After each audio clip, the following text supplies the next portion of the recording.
লাইফে first time আমি নিজে হাতে হালিম তৈরি করলাম। কিভাবে হালিম তৈরি করলাম সবকিছুর প্রসেস নিয়ে থাকছে আজকের ভিডিও। সো হ্যালো এভরিওয়ান, কি অবস্থা সবার? আশা করছি সবাই ভালো আছেন। তো আমি প্রথমে একটা মিক্সড হালিম নিয়ে নিলাম। মিক্সড হালিম দিয়ে আজকে হালিমটা তৈরি করব।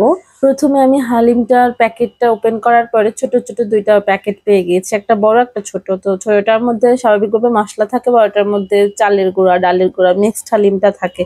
সেটা আমি শুরুতেই গরম পানি মিক্সড করে ভিজিয়ে রেখেছি, যেহেতু এটা অনেকক্ষণ ভিজানো লাগবে, তাইলে হালিমটা রান্নার সময় ভালো করে ফুটে যাবে, অত বেশি সময় লাগবে না।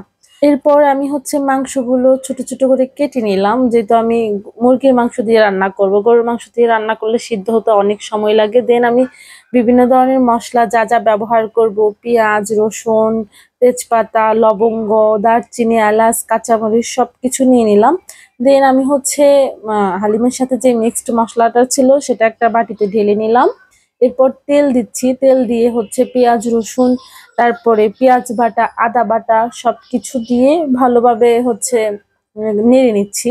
কারণ এর মধ্যে আমি মাংসটা কুক করব। এই যে আমি আদা বাটা, রসুন বাটা দিয়ে দিয়েছি। দেন একটু হলুদের গুঁড়া, একটু মরিচের গুঁড়া, যা যা লাগবে সেগুলো দিয়ে দিয়েছি। দিয়ে মশলাটা ভালোভাবে কষিয়ে আমি ওই যে মিক্সড মশলা, হ্যাঁ, হালিমের সেখান থেকে বেশ খানিকটা 3/2 ভাগ মশলা দিয়ে দিয়েছি। দেন পানি দিয়ে মাংসটা দিয়ে দিয়েছি। এখন আমি মাংসটা কষাতে দিব।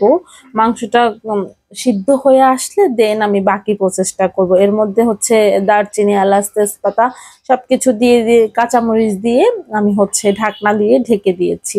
এর মধ্যে হতে হতে আমি বাকি প্রসেসটা রেডি করছিলাম। এই যে অনেকটা প্রায় সিদ্ধ হয়ে গিয়েছে। আমি এর মধ্যে তেঁতুলের পানি নিয়ে নিয়েছি, যেহেতু তেঁতুল ছাড়া হালিম আমার জমেই না। গরম পানির মধ্যে তেঁতুল চিনি মিক্সড করে সেটা ভিজাতে রেখে দিয়েছি। ওই যে আগে থেকে গুলে রাখা মিক্সড হালিমটা ওইটা ঢেলে দিয়েছি।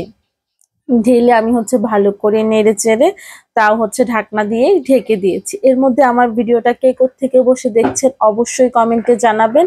আজকের ভিডিওটা অবশ্যই লাইক কমেন্ট শেয়ার করে দিবেন। ইউটিউব থেকে দেখলে সাবস্ক্রাইব করে দিবেন, ফেসবুক থেকে দেখলে অবশ্যই ফলো করে দিবেন। দেন আমি সালাদ কেটে নিয়েছি, যা যা খাবো, শসা, লেবু কুচি, তারপর টকটা তৈরি করে নিয়েছি। এই যে পেঁয়াজের বেরেস্তাও করে নিয়েছি অফ ক্যামেরায়।